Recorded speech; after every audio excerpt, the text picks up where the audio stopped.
And we are live. And one day it will not surprise me that my computer lets us go live. Um, but here we are. Good morrow to you, sir. It is 10 a.m. in, I forget what time where you're at, Damien. You told us, but Canberra. Canberra. Okay. So it is 10 a.m. Sunday. So how is the future? The future is looking bright at the moment. Okay. So we do want to wake up. Yeah. It's looking good. I recommend it. Living. Okay, good. That's good. Yeah. See, we're always upbeat like that. That's it. Sorry, I missed everything. I had to take my earpiece out. That's okay. You just laugh at me if you heard. So Damien, you have a book, a short book, quick read. Yeah. Tell us about it. Of course. So my debut novel is The Tome of Harren. It's an epic fantasy with some darker elements sprinkled throughout. In the kind of classic vein of fantasy, I guess, where it follows a young man who's been chosen to be the protector of his home nation. And in order to keep it alive as a war is brewing on their doorsteps, he's tasked with retrieving a book of magic, or a book made from magic, that contains all knowledge in the world. And they're hunted by elite mercenaries across this epic journey that they go on. And how many words is this? So it's 286,000 words. So and are you aware of my rules for reading fantasy books? Your dumbass rule? I'm not aware of your rules. I don't read books over 500 pages. So I'm guessing that this is not going to qualify. Well, no, probably not. It's 700 pages paperback and about 1,100 ebook. Oof. But wasn't there like a first edition that was fewer pages? Yes, that's actually a great point. So the first edition, which was through another small publisher in Melbourne, they had shrunk the text down to be minuscule size, where you almost needed a magnifying glass to kind of look at it. And that was closer to about, I think, 585 pages or something like that. But by Mike's weird math, though, he would be more likely to read that book, that version of the book, than the other one. Ro, as I've told you, I always assume 250 words a page. So 120 is about 1,000 is about as many as I'll read. Tome is a perfectly good word for this. 268,000 words. 86,000. I'm sorry. Another 20-something thousand on top of that. That is. And it's book one. Yeah, it's the first book in a series. Yes. I'm just trying to find a nice way to say this. Go for it. I've heard a lot.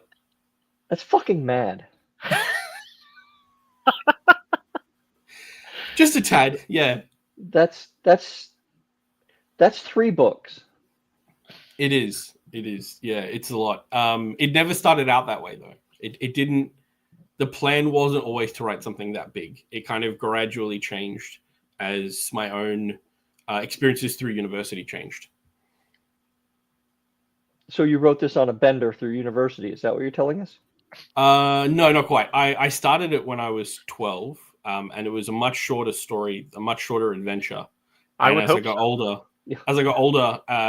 and kind of read new, different fantasy books than what I was reading as a kid, and as I went through a degree of creative writing at university, my mentor was encouraging me, to improve it, because he'd had a read of it and was like, there are lots of things you can work on. But he had 10 rules for what to do for your first book. And I think I broke 8 of them. One of them was don't write a book over 100,000 words. Don't write a first book over 100,000 words, which I broke. He said, don't start your first book with a massive series, which I broke. I did. 3 times. But as I kind of continued to write it and give it to friends to read, there was always good feedback. And by the end, I was like, you know what? I think I need to plot this out a bit better. So I kind of planned and plotted the whole book, and then the next books in the series. And as I kind of finished it up, it was, that 286,000 mark. So, do you have a copy of this lying around right there? I do. Yep. Okay, give us the side view of that thing. Wow. Holy hell. Yeah. So and that's the smallest I've made it without it kind of compromising on readability. How much do you have to charge for that thing? At the moment, I'm charging, at least in Australian dollars, the paperback is 35 and a hardcover is like 55. Okay. So if it were, say, half the size, I mean, how does that correlate to a regular paperback book at a bookstore down there?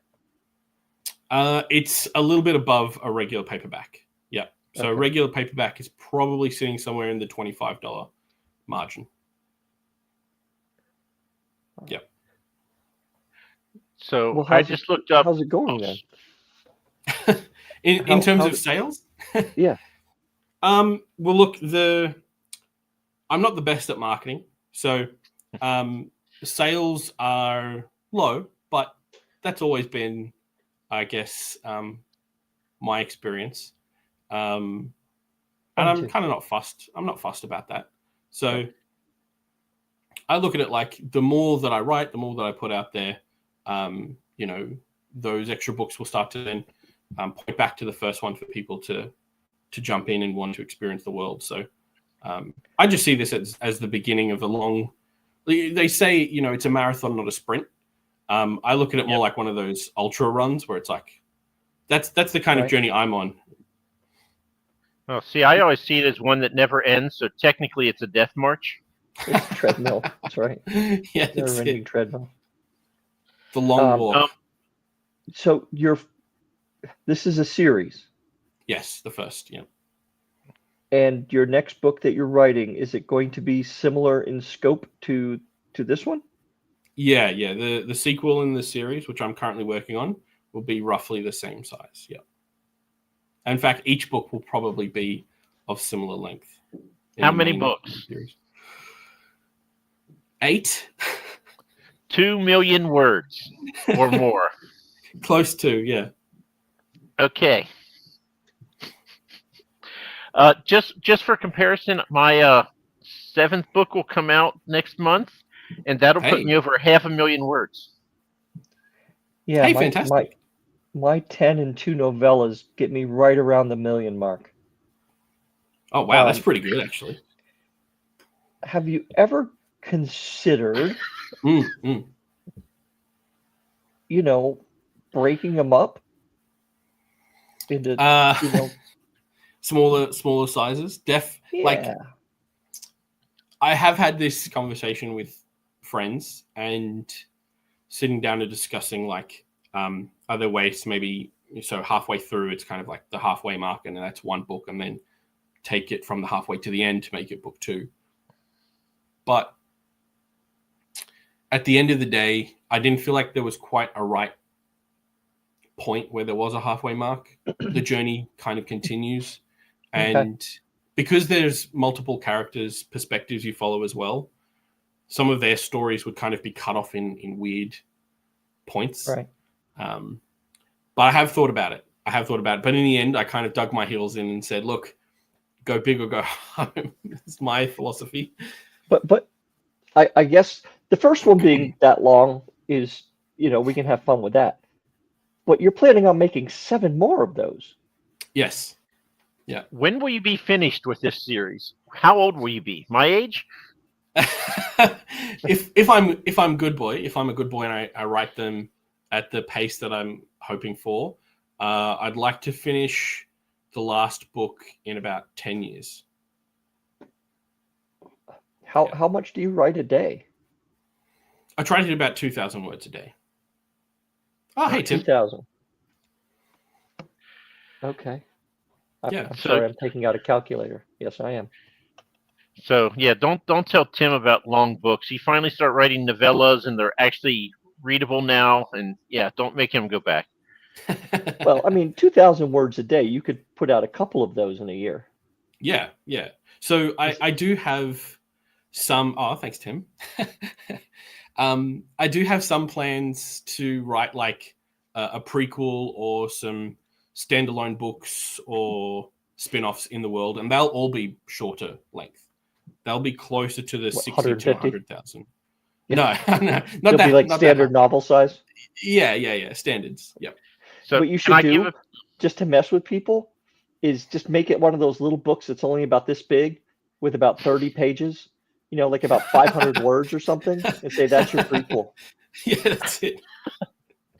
So, Just piece as of a joke. advice for you: if you're going to write this 2 million word epic, sprawling epic that I will sadly never read, I would recommend highly that you do standalone books in between some of them that have absolutely nothing to do with this world, because I wrote the first 4 books in my Brittany, and I was so burned out. It's been almost 2 years now, and I've not written another word in that universe, and I have 3 more books to write. So you will get burned out if you stay there forever. Make sure you have something totally different. That's why I start writing sci-fi, just to totally rewire the brain, so when I come back, I'm fresh, because you will get burned out. I wrote like 400,000 words, and that's when it hit me that I just hit the wall. And now I have to go back, and I don't remember what's happened in my fantasy series. So I'm going to have to reread all of my books just so I can write book 5. Good thing you didn't write a book over 500 pages. Amen. Good to see you as well. Damein, is it safe to say that there will never be an audiobook of this? Because you will have to rob a bank. Yeah, almost. Yeah, it's funny when I get. I have quite a few friends who are big into audiobooks, and some of them have already read the physical version or the ebook version, but they're constantly like asking me, "Are you going to make an audiobook? Are you going to make an audiobook?" And I've had some other readers reach out and say, "Is there an audiobook coming?" And I have to be like, "Well, let's not hold our horses for the time being. Let's just wait for a few years and see what happens first before we get into that." That'd be like 10,000 Australian.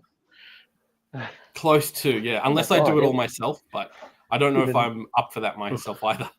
Be enormously expensive. Sorry, you're just seeing my neck. I'm on a second computer. I'm looking something up. So not a problem. I was going to say the view doesn't change all that much. It might be even more pleasant. It was interesting though, Mike, what you said about writing things in between. As I've jotted down like a lot of other stories set outside this world that I want to write. And I have been tossing up with writing a few books in the series and then writing like a standalone fantasy that's separate to everything. A bit of a palate cleanser perhaps from this series, as well as, again, enticing readers to read something else that doesn't have multiple in the series beyond it. It's just the one book. And so I've got a kind of a clear idea of that book in my head as well, that first kind of solo fantasy I want to write. It's also good if people have more than one entry point into your writing. Of course, yeah. Because, people like me, and there's not many, who will see that book and like, I will never read that. It's too long. To have something shorter, and maybe I can read something shorter and go, oh my God, this is amazing. Maybe I will slog through this tome that will take me a month and a half to read, because this other shorter work was so good. So you always have that. That's it. I will say that if you finish this thing, we might find you on Google, because I just typed in how many words in the longest fiction books. The Guinness World Record for the longest novel, with an estimated 1.2 to 1.3 million words across 7 volumes. Wow. Is In Search of Lost Time by Marcel Proust. What about Wheel of Time? Surely that has to be up there. The Blah story by Nigel Thom, often cited as the longest book ever written, is 3.2 million words, but it's in 23 volumes. Wow. Right? So he's got nothing on you. Artemain or Cyrus the Great by Madeleine de Scoudry This 17th century novel contains approximately 1.954 million words and was published in 10 volumes. Far So- That's rank amateurness. So I just looked up Wheel of Time, and it's 4.4 million words. Yeah, but how many volumes? 14 novels and 1 prequel, so 15. Okay. So, yeah, you're on Wheel of Time kind of. Yeah. Okay. Well, look, to be fair, though, I have had a friend read it in 2 weeks. Wow. Hey, Kristen. Well, Les Miserables is 545,000 words. Okay. Mm. So Yeah. there you go. That sounds miserable. Nice. there are bigger books, obviously. Yeah. Yeah. And I'll keep them to that kind of similar length. I won't start expanding into a Brandon Sanderson Stormlight Archive sort of territory. Anything over 300, I'll probably try and like shorten down. Well, at least you have a cutoff point there. I think I that's do. good. Yeah. So, Roe's an editor. I bet he'd love to be your editor. Oh, I really would.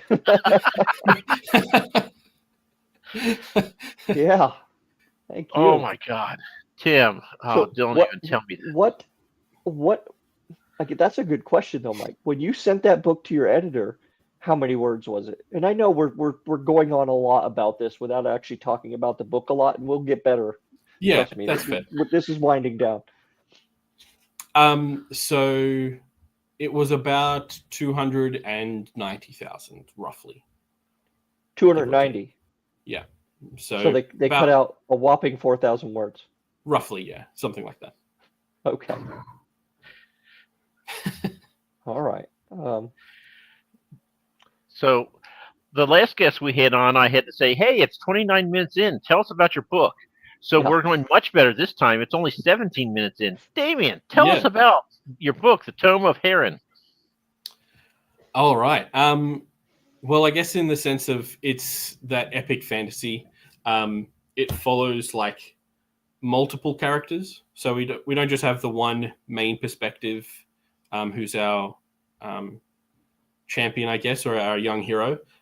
We follow 5 other characters, some of whom are his friends who he grew up with.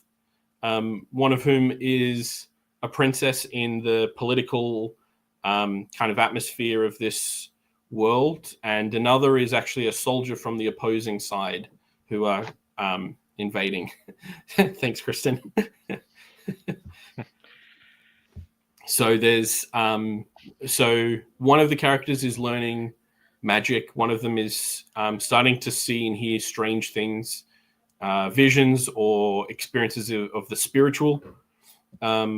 One of them is trying to follow in her parents' footsteps and become an elite soldier. And then, you have the princess in the political world and this other soldier who's fighting on the enemy side who's invading them. So there's like multiple kind of, I guess you could almost call them like a bunch of short stories that all combine together into this one big story. So is there like a single antagonist in this? Yeah. So there's like the main antagonist is actually, funnily enough, on the cover that you're seeing right there. They are called Blooders, and they are elite mercenaries who have some cannibalistic habits, you could say. Okay. And they're the ones pursuing Aedor, who's our hero, and his group of ragtag kind of warriors that he travels with. They're the ones pursuing them, and so there's like about 9 of them, with a 10th that joins them later on. They're ruthless. They have no remorse, and they're incredibly violent. So there's quite a lot of like bloody violence throughout. So no redeeming story arc for the bad guy. Well, not these bad guys, perhaps.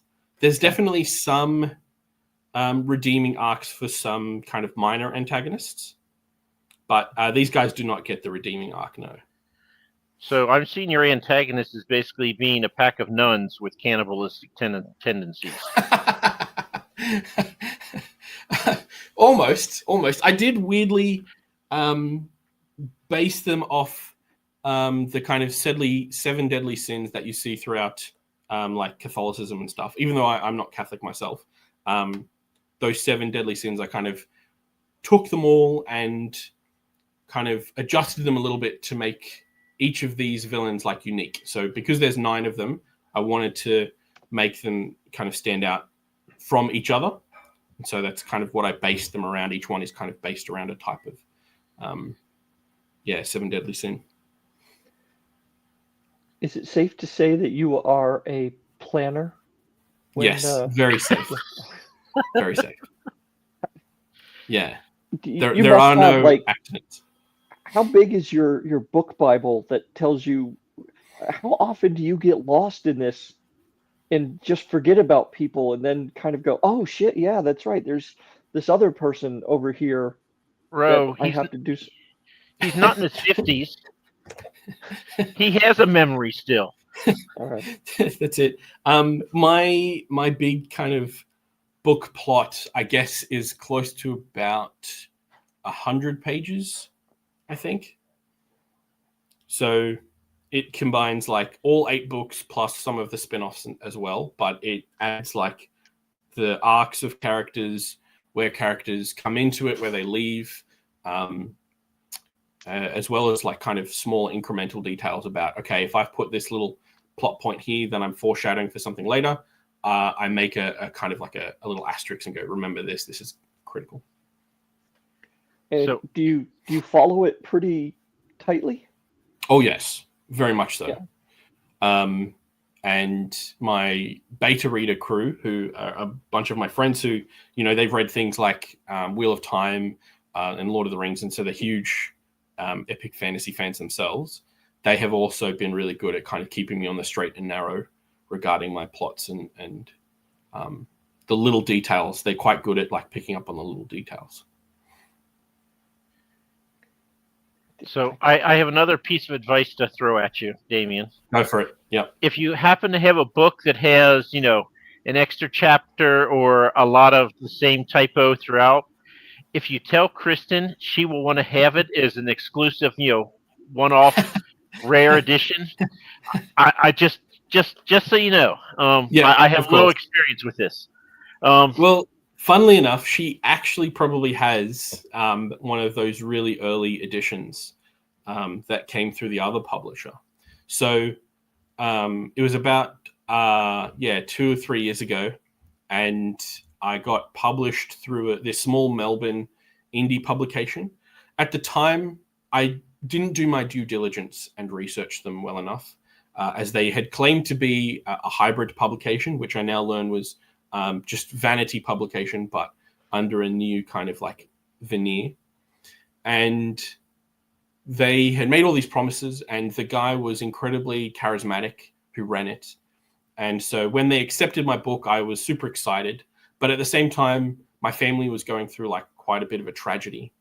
And so I was kind of like this dual emotion happening where I wasn't really thinking as clearly as I could be. So I signed with them. They published it, but the process leading up to that publication was fraught with like a lot of problems, editing issues, as well as cover design. They weren't always accommodating when I was like, hey, I don't think this matches up with my cover idea that I'm looking for. And there was a lot of talk around how they would help market it, but they really didn't do a lot in that regard. And towards the end, when it was released, I started to receive a lot of information that there were actually a lot of problems regarding the editing, that they hadn't done the job that they had promised. And as the years went by, because I was with them for 2.5 years, things just got worse and worse. They stopped answering emails and things. And all these other authors who had signed with them too, I started to reach out to them and say, hey, are you having the same experience I'm having? Are you kind of struggling with this publication? And they were saying, yes, we are. There's some things we can explain, some things we can't. And as more and more information came out, it turns out that they weren't actually being honest. There was quite a lot of fraudulent activities going on. And I was fortunate that I had one of the early contracts where I was able to leave it before things imploded really badly. But it wasn't too long after I left, through them breaching their contract, that they went into liquidation. And all of these authors who had signed with them recently or who'd signed with them for, 6 months or so, got caught in this massive, ugly wave that kind of resonated out from this. So there are other authors who I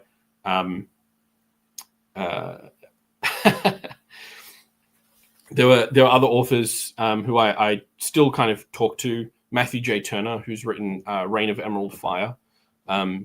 He was one of the ones who when I reached out to, he was like, hey, look, this is actually what's happening. This is how bad it is.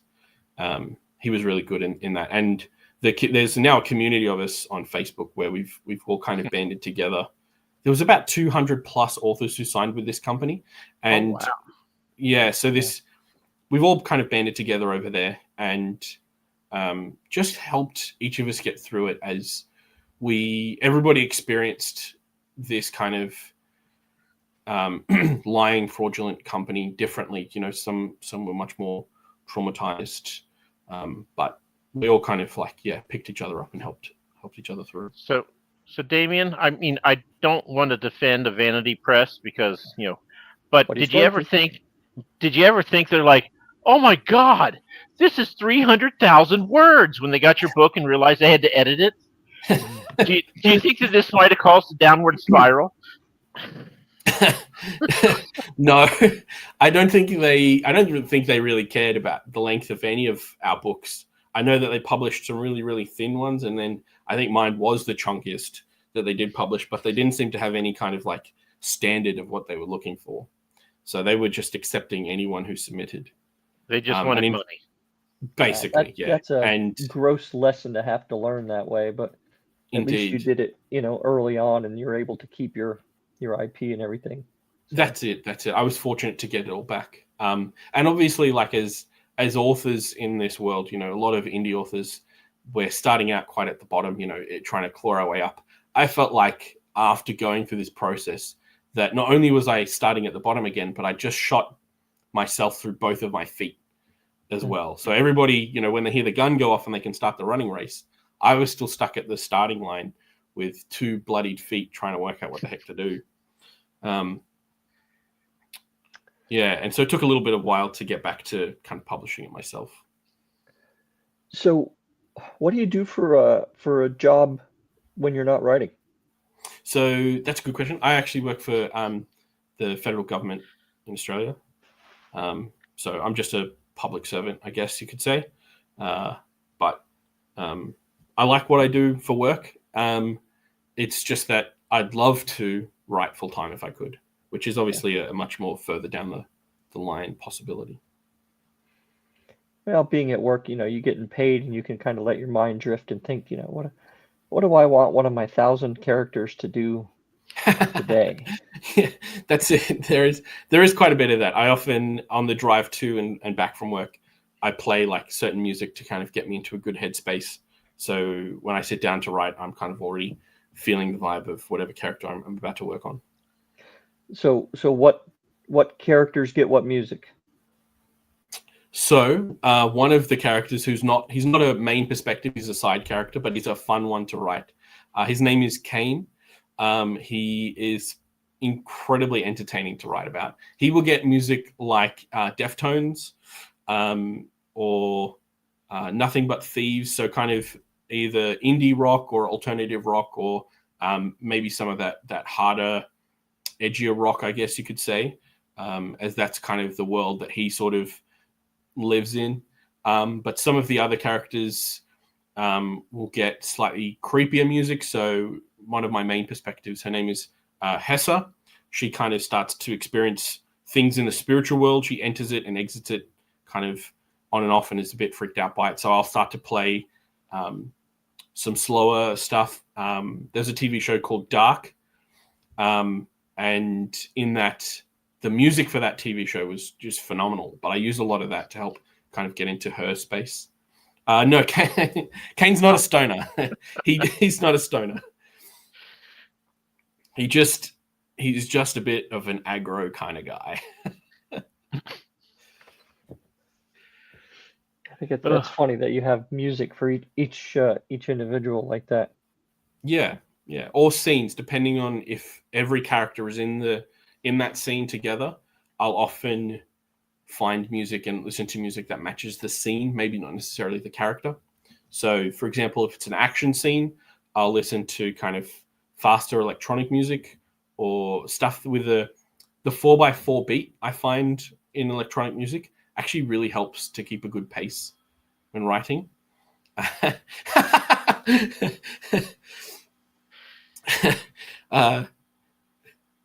Yeah, don't necessarily disagree with that. But then if it's a slower scene or if it's a political scene, I'll try and listen to music that kind of matches that tone or that vibe. So I have a massive playlist, and I just kind of jump around depending on what I need it for. Well, that answers the question then of whether you're a quiet room writer or not. So I guess if you're having music going all the time. Well, it's always in my head, but not necessarily in the space around me. It's weird because I'm an extrovert, so I absolutely love being around people and spending time with people. But to write, I need to be by myself. There's a first, Mike. Yeah. What's wrong with you? You got an extrovert on the show. Holy shit. Look, man. I love people. I get my energy from people. It's kind of how I've been my whole life. I have no other way of knowing what to do. So when I write by myself, I'm like losing energy, and I'll have to stop and like go and talk to someone and be like, hey, friend, let's hang out. Here's what doesn't line up about all that. Right? You're losing energy because you're not around people, and yet you've written a 286,000 word book. You would think that if you needed to be around people that much, you would have wrapped that up in 120, right? So you would go have a beer. What? You would think that. You would think that. But I don't make a lot of sense some of the time. I guess you can look at it like the sense that I charge my batteries really, really quick by being around people. So I max out my batteries, and then I get maxed out being around people too. Yeah, but I'm draining their energy while keeping it for myself. And so then I'll take that and I'll use that to write 2,000 words, and then go back and go, hey, friend, let's hang out again, and build my energy back. Do people run away from you? No. I'm sorry, you said friend, so they must like you. Okay, never mind. I'm just transferring. Almost all my friends, apart from one or two, are introverted. So I kind of bounce between them all. Yeah, see, I think of going out and like getting energy from people, much like a Skeksis, Oh, yeah. Go out and find a bunch of gelflings and get all my energy from them, and then go back to my hole or whatever. That's pretty probably much lost on you, I guess. I got that kind of blank look from you. You don't know what I just said. Just a little. I have no idea what you're saying. So. Well, but you don't watch TV. Anybody in the chat understand the Gelfling Skeksis comment? I actually watch more TV than I listen to music, if that makes you feel any better. So, The Dark Crystal. I know. The movie The Dark Crystal? From like the late 80s? The 80s. Yeah. Thank you, Tim McKay. Thank you. The Skeksis. Gelfling. Gelfling. Anyway, sorry. Never mind. Disregard. So, Damein, we were talking before we came on about 2028 and how we're all hoping that Brisbane gets the Worldcon. Brisbane. Yes. Brisbane. Yeah, whatever. Yeah, that city. So it boggles the mind, but I know Australia's huge. How long of a drive is it to Brisbane from where you're at? Yeah, so from where I am at in Canberra, it's a 12-hour drive north, past Sydney to Brisbane. Yikes. Yeah. I mean, I say that, but I drove 15 hours to St. Louis, so, Yeah, well, for a lot of Australians, if it's more than like a certain kind of time frame, we'll often just try and catch a cheap flight to that location. Particularly as most of our country is desert, we will try and like avoid driving through the desert and instead just take a quick flight across. So basically, it's like going from Southwest Virginia to Maine. Yeah, About I mean, I have 700 Yes. something miles. Exactly. Yeah. Yeah. And But I they would look like so to get to. close. They do, but it's not. Trust me, it's not. But I would like to get to the Worldcon in Brisbane. That'd be, I think, a great experience, and hopefully have enough books out by then, as well as enough experience on a stall that I'll be able to actually participate, as opposed to kind of rocking up like a newbie. So you're going to actually sell your books there? If I can, Oh. I can, yeah. Now, take into consideration that people have weight allowances on planes Of course. traveling back and forth. You know, Well, it depends. I'm hoping there'll be, a few more Australians there as well who will just have a shorter drive. So I will mention that John Putnam went to Worldcon in Seattle, and he is going to fly back to Germany. And maybe Bo or Kristen can tell me how many hundreds of pounds of books he shipped back to Germany that his parents didn't know were coming. Oh my gosh. Well, Now I know exactly how heavy this weighs. It's exactly 1 kilo. 2.2 pounds. Nice. Okay. Yeah, something like that. It was crazy, and I volunteered at the freebie lounge, and we were at the end. We're like, hey, you need this book. You don't have this book, and we were like forcing books upon him. Wow. Yeah. $1,500. Holy shit! That's And I hope he reads them all. so, yeah, he'll probably be done by December. I kept telling him he's going to read my Proxima Station while he's waiting for a panel to start. I mean, he reads so fast, and when he read one of my books, he's like, by the way, there's a typo on page 37. There's a typo on page 94. I mean, so he's actually retaining everything, Yeah. and he's pointing out typos, which was very inconvenient to me because I didn't want there to be any typos. And then I was kind of like, do I want to admit this or not? But yeah, the good thing for him is at least he got to send it. It's military, so he just sent it to whatever the military does, so he didn't have to send it international prices. Oh, wow. Yeah. So yeah, he got away with that. But he also told them I need a new bookshelf installed by the time I get home. Yeah, with that amount of books, definitely. Too much. But I mean, that's anyway. Yeah, I forgot what I was going to say. But I was just going to say, for Worldcon, I did not sell any books. I just went and I met, I don't know, 30 or 40 people from the Twitterverse and Instagram world. And that's the only time I've ever gone to, well, it's not really Comic-Con, but that where I wasn't selling. Ooh. And wow. Yeah, I highly recommend it if you're going to have all these people. Yeah. Yeah, That's John, amazing. Maybe you should give my book a try and see how fast it takes. Oh, he's read it already. That'll be the new litmus test. Go. Yeah, this is it. So, but anyway, well, that's a good point about Worldcon in that if it's in Australia and I do have a stall, there probably will still be the desire to not always be on stall and to kind of meet others, meet and greet, maybe attend some kind of panels that are happening and see what people have to say. It'd be nice to be on a panel myself, but I doubt that'll happen by then. But you're right in that it's kind of like a twofold. At one level, I do want to be there to kind of still sell and get my name out, but at the other, you want to participate in the experience of going to see everyone else and meeting with people. So it's like, see if I can like balance it. Yeah. Oh, definitely. Yeah. Yeah. Well, my whole career was customer service, so I kind of fell into that. I feel so sorry for you. Well, no, I've enjoyed most of it. What were you customer servicing? Just like a supermarket for the most part of my life, as well as my first job was a popcorn shop, in a popcorn shop, And then my second job after that was with my dad, who built a laser tag facility.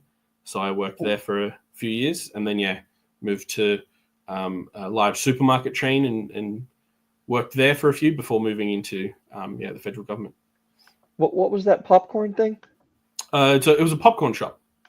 So we sold different flavors of popcorn, from everything from your classic like just salt buttered popcorn all the way through to one of our like biggest sellers was Death by Chocolate. So is Australia more of a salt or sweet popcorn? Ooh, good question. Good question. I would probably say, unfortunately, it's both, in that a lot of our popcorn that we sell, they'll have the salty version and then right next to it, the sweet version. And they're almost always like sold at the same rate, I think. So it's really just like a much of a muchness. Do they have any sweet and salty? Yes, actually. Oh, okay. Yeah. So Nice we day. do the whole row. Yeah, the whole ray. Okay. I was going to say, that's American innovation for you. Because we dig into the important questions here. That's it. I love different kinds of popcorn myself, so I'm happy with whatever, salty or sweet. It's all good for me. It's good. I mean, it's hard to have bad popcorn unless it's burnt, right? That's it. Once it's burnt, you're like, okay, well, I don't want it. But after that, I probably will need a stall buddy, Kristen. That would be a way to do it. Or some people did hours. They had hour shifts at the booth. But I do not regret that I did not have a booth, and I just got to. Well, I did not walk around. I'm an introvert, so I stay at the freebie lounge. But everyone showed up there once or twice. So and then they left, and I was left alone. So it was wonderful.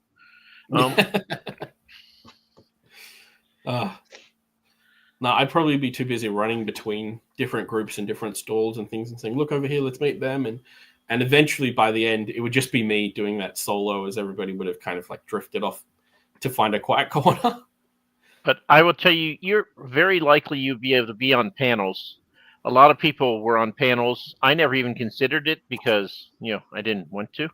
But a lot of authors, and especially being an Aussie author when it's in Australia, I think you'd have no problem being on panels. Yeah. If I get enough books out by then, and if there's enough of like if my name has kind of reached the right circles, it's definitely a possibility. But it's not something that I'm like holding out for, in the sense of like, if I don't get it, my world will come crashing down. It's more of just a nice bonus in the end. Okay. Ro, questions from your end? Sorry, I'm writing something down.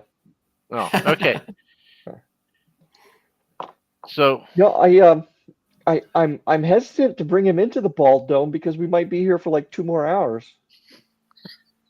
But, what about this character Kane guy who carries everybody? Yeah, so Kane is this aggro, rude, difficult to work with archer. He's essentially like a renowned archer around, but he kind of just hates everybody. And I like him. I like him already. He thinks that everybody's method is always trying to circumvent the night. He's trying to always, like, everybody's like, oh, let's just do the nice thing. He's like, what if we just do the thing that'll get you to the end goal? And so when people try and like circumvent that, he gets really annoyed. He's not particularly thrilled with the lead character, Aedor. Kind of thinks he's a bit of a liability. As he's like, why are we bringing this kid along? I don't think it's worth it. And so he kind of butts heads with everyone constantly, or makes a snarky remark, or just generally is disagreeable on the whole. Oh, I like him better and better the more you talk about him. Right? he must funnily be enough, so pissed that this is going to take 2 million words. Oh yeah, he would be the kind of guy who would look at the size of the book and go, I'm not doing that, and chuck it. There's got to be a faster way. Definitely. And I guess like the funny thing was, when writing him, I never wrote him with the idea of, oh, everybody's going to love this character. I wrote him with the idea of, I found that a lot of Archer characters are often, these nicer people, or, there's a politeness to them, or a heroicness. You've got Robin Hood.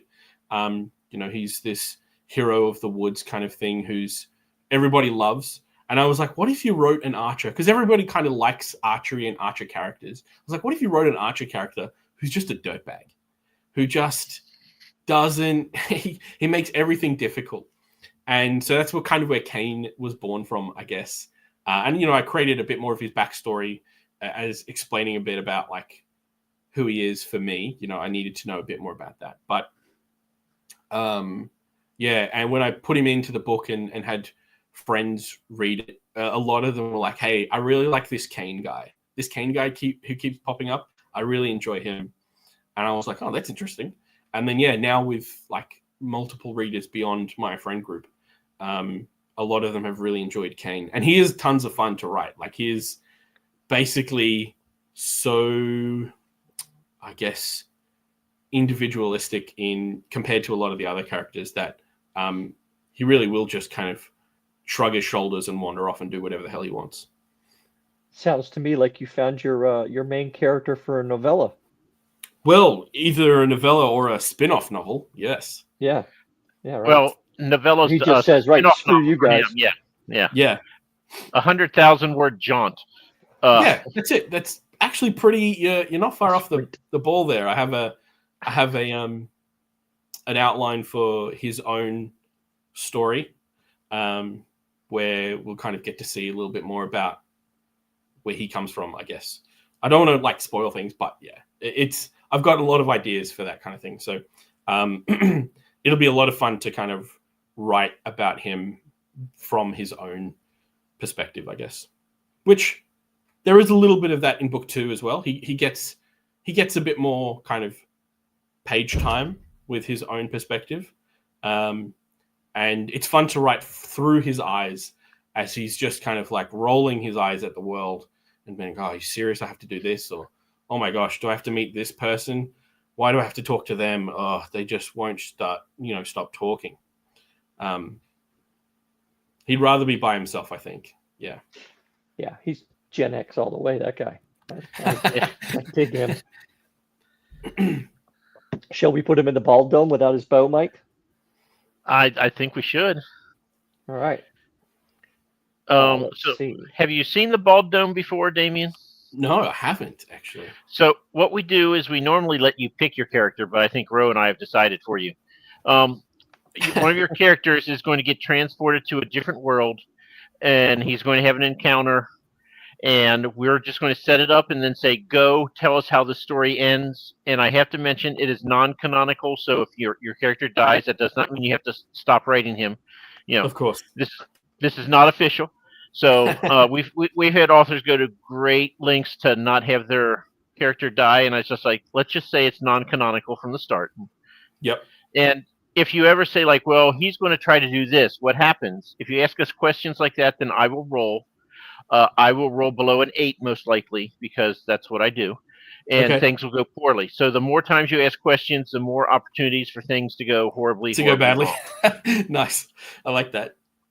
So, Ro, who's doing what for this scenario? I'm pulling up all the little random generators here, man. Alrighty. So Ro will walk you through it, but Kane is going to be transported to a different location. Do you have that, or am I doing that? Yeah, you got that.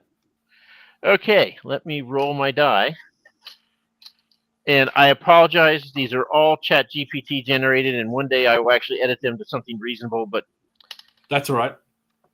I'd rather, write. So, let's see, 17. The last time I'll do a high roll.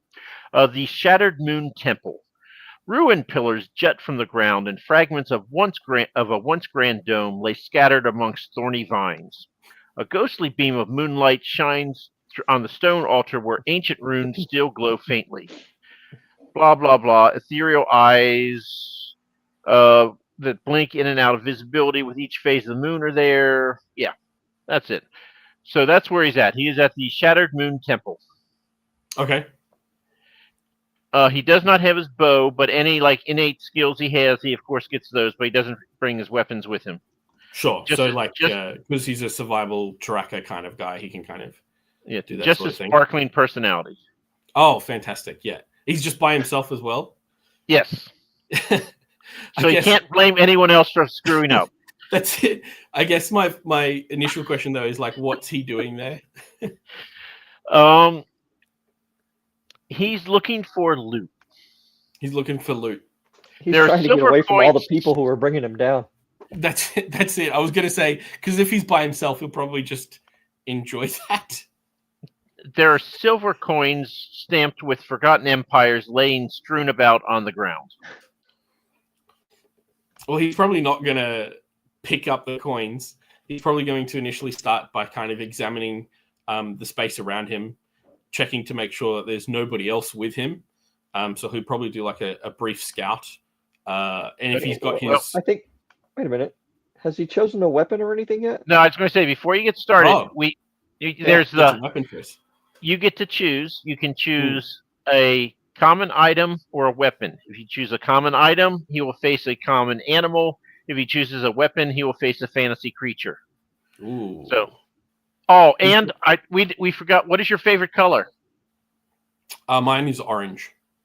So before he left for this, he went to see an alchemist, and the alchemist said, "Hey, here's a potion. I guarantee it's 100% effective, but I lost the label. It's a fuzzy orange lotion or potion. Here you go."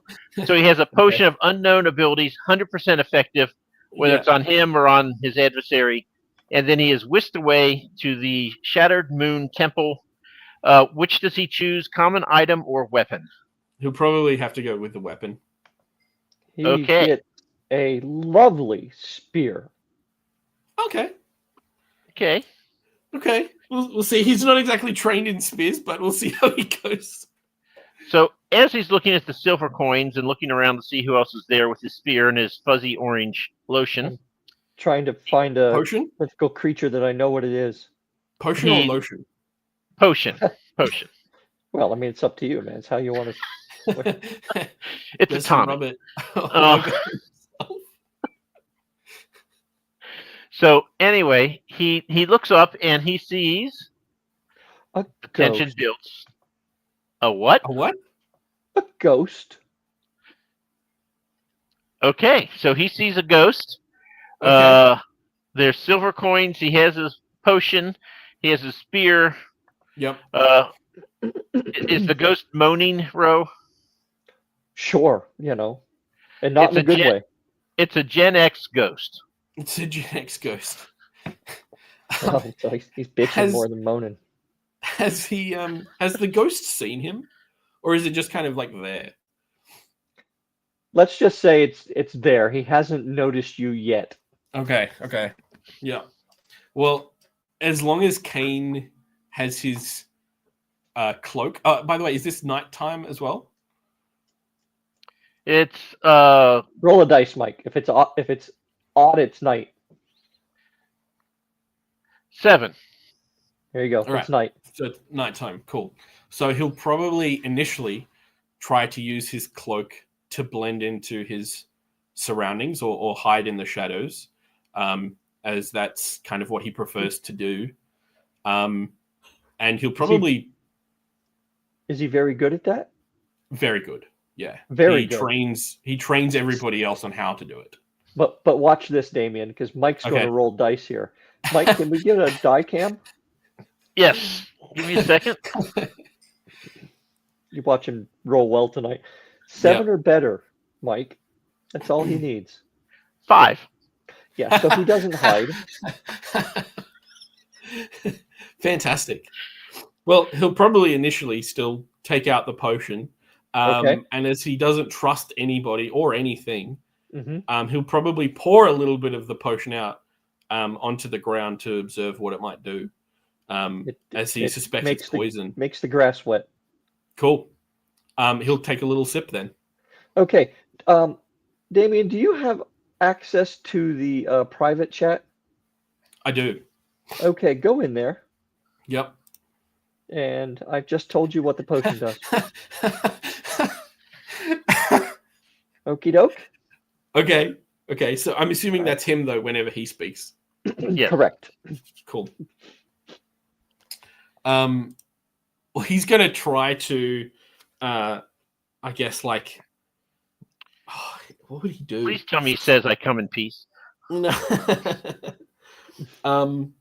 Yeah, you know what? He probably would actually say he'll probably say something like, "I come in peace." Well, now you're taking into account, right? Okay. Yes. Okay. Yep. All right. So the ghost looks over at you, I guess, Yep. and just kind of nods. Let's start there. Yep. Well, he says, "I'm a friend. I'm here to help."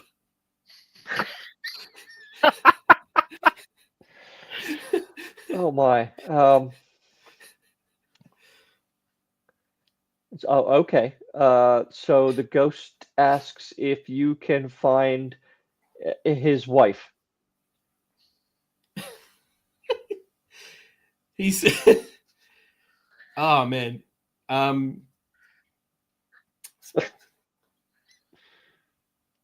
he'll probably say yes." Excellent. So he will point you toward a cave on top of a hill. Okay. I'm going to need, if you go up there, I'm going to need to get something else. This would be a 2-monster event, Mike. This would be exciting. We've never had that before. Kane will probably say thank you very much. Thank you very much. This is all right. This is different for us. Good. Oh man, he's like. Does he start going up towards the hill? He really doesn't want to, but he will. He'll start going up towards the hill, but he'll do it begrudgingly. So he's kind of like, dragging his feet and kind of rolling his eyes. Okie dokie. Can't believe what I just rolled. Yeah, so you go up to the cave. Yep. And you hear some noises in the cave that pique your curiosity. Yep. Kane's can he do a quick, investigation around the entrance to make sure that there's no traps or that there's, if he sees bones or something? Mike, give me a 7 or better for perception for Kane. That would be a 9. Ooh. I thought it was a 6 at first. It's very faint. It's not to you, but you do notice that something has gone through here before, maybe in not the recent past, and it's big, and if you strain, you can hear something down below. Great. Kane is gonna kind of let out one of those deep, annoyed sighs, I guess.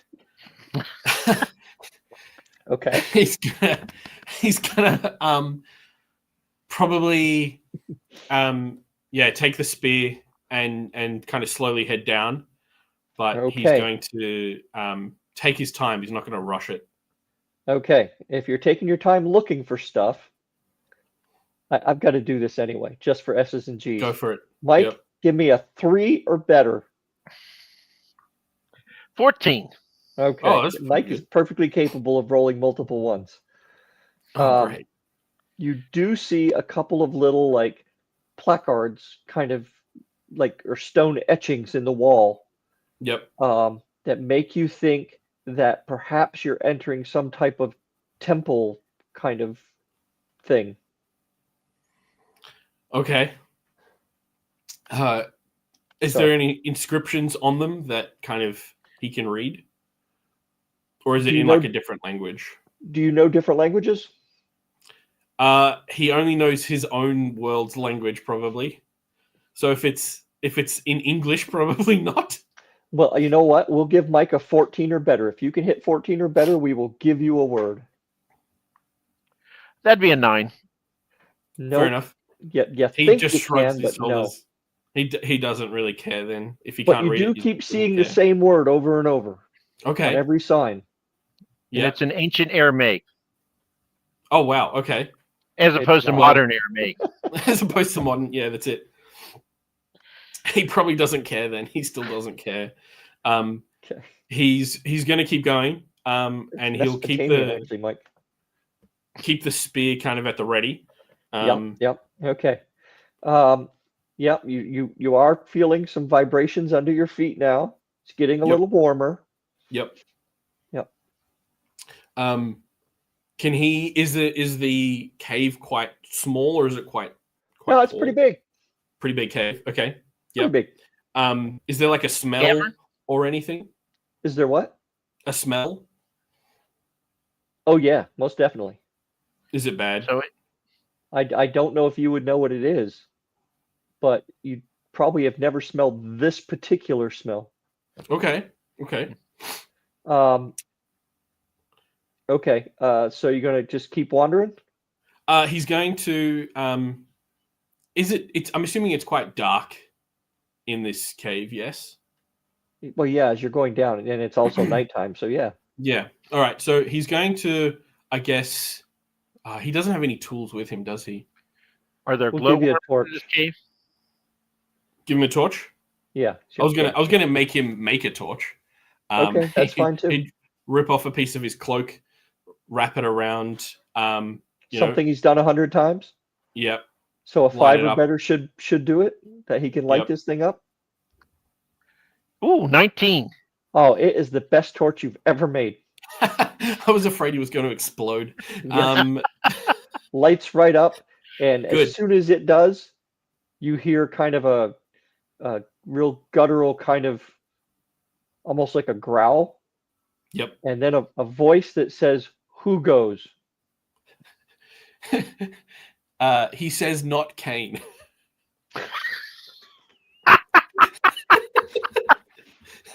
And a different voice says, "What is a not cane?" He says it, it's what I don't call myself. Oh, riddles. Excellent. Okay, and the voice stops. Yep. And Kane asks, "Who are you?" And there's no answer. Kane kind of just shrugs his shoulders and is like, "All right, I guess we'll keep going then." And he's going to keep walking down. Mike, give me a D6. A D6, okay. A 3. Okay, good. A third voice pops up. It says, "What do you want?" Kane says, "I don't want to find this ghost's wife." Oh, come on, you're taking all the fun out of this. He says, "I don't want to find what?" The ghost's wife. Ah, okay. Mike, give me a perception 12 or above. That'd be a 6. Yeah. Okay. So you just keep going? Yeah, he'll keep going if nothing's kind of stopping him or whatever. Okay. He's going to keep moving. A fourth voice says, Oh my "What gosh. does the ghost want?" Bye, Bye, Tim. Bye, Tim. Kane says, "The ghost." Oh man, the ghost is looking for.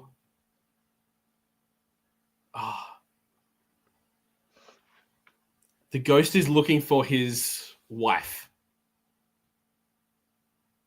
The ghost is not looking for his wife. It's hard. Give me another perception 12 or above. I will not. That's a 4. Okay. And then a fifth voice says, what does the fifth voice say? Can Kane ask a question back? You can in a says- minute. Okay. The fifth voice says, "Tell him she is left, and you will find only death here."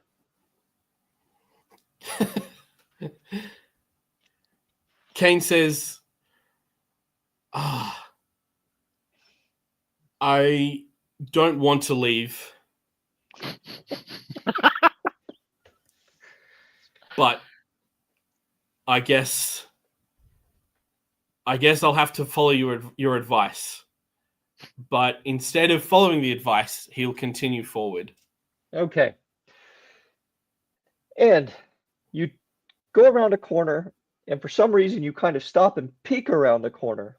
Yep. Does the word Tiamat mean anything to you? Oh, okay. Yeah. Yes. It does. Well, does it mean anything to me or to Kane? To Kane. To Kane? No, not anything. Okay. He knows what dragons are, though, right? He does, yes. Yeah. Although he doesn't believe in them. He doesn't? Well, he does now. Brilliant. As he sits there and counts off 5 heads on one really big dragon. Oh my gosh. So he just peeked around the corner? Yeah.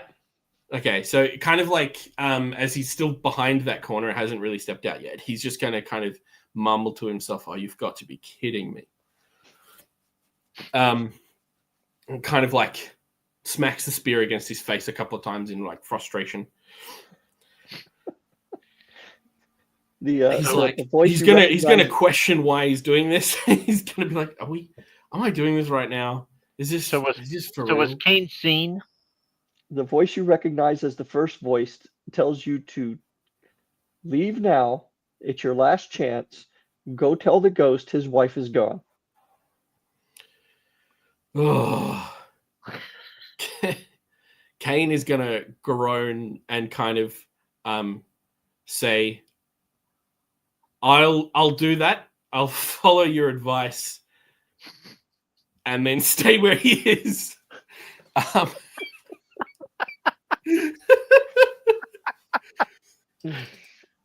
He's gonna actually kind of like, if he can, hold up both hands and kind of step out from around the corner. Oh, that's a bold move. Didn't see that coming. Yeah. Okay. All I have in my head right now is the 3-headed knight from Monty Python. Yeah, that's what I'm kind of going with. Either that or King Ghidorah from Godzilla. So one of the heads, the heads are looking at each other because they can't believe you've actually just done this. Yep. And they say to you, "What do you want?"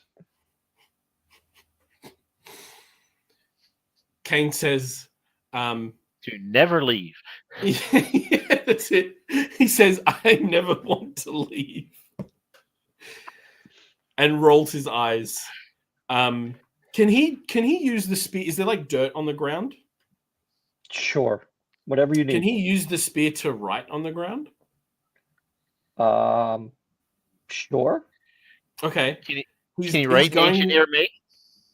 No, but he's going to write in whatever language he knows. If they're speaking to him in a language he can understand, he'll definitely try to write something that this thing might understand. Okay. What does he write? Well, he's going to write a couple of pictures, actually. And so the pictures will be like him, like lips speaking, and then it'll be like the word truth and then the word lies, and he'll cross out the word truth. So you've told the dragons you're a liar. Yep. You got pretty good dexterity? He does. Yeah, give me 7 or better, Mike. 13. Lucky number 13. Cool. You dive back behind the wall before the fire hits the place you were standing. Yep. Oh, okay. Kane is probably now going to say, "You know what? Screw this."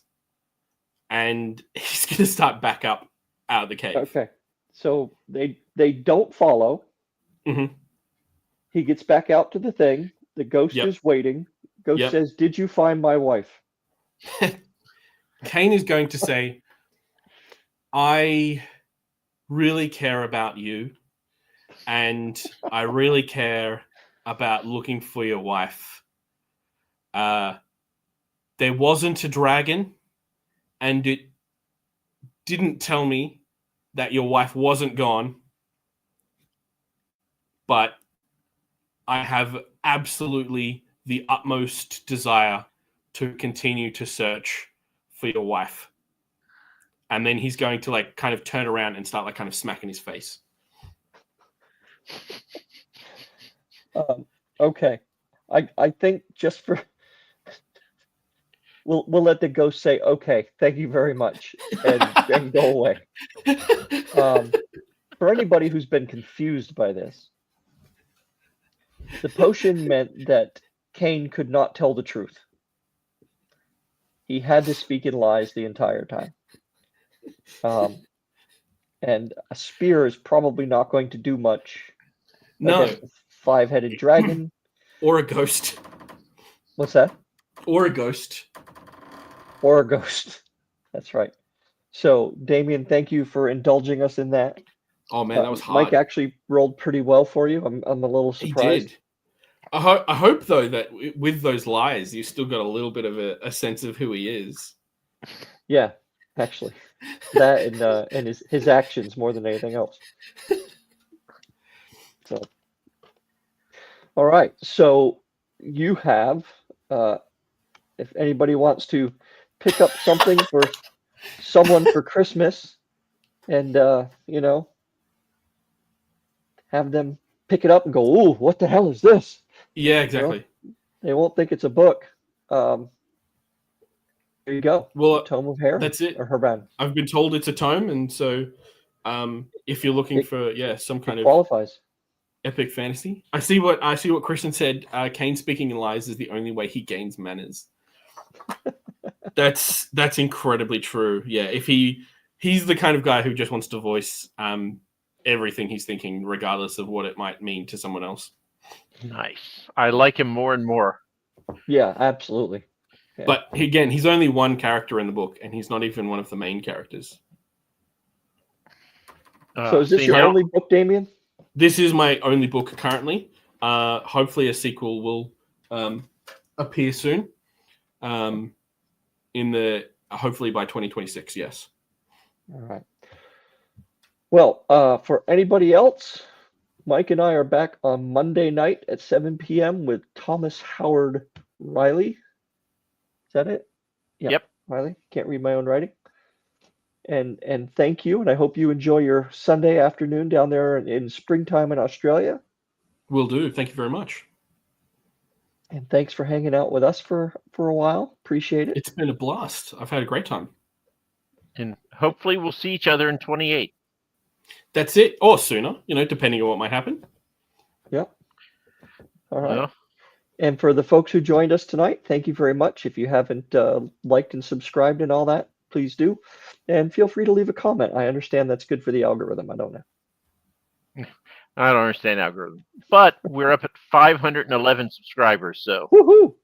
Very nice. Yay. All right. Well, thank you, Damein. And thank you Mike, very much. Take us out. Okay, the only thing left to do is to wave awkwardly while we wait for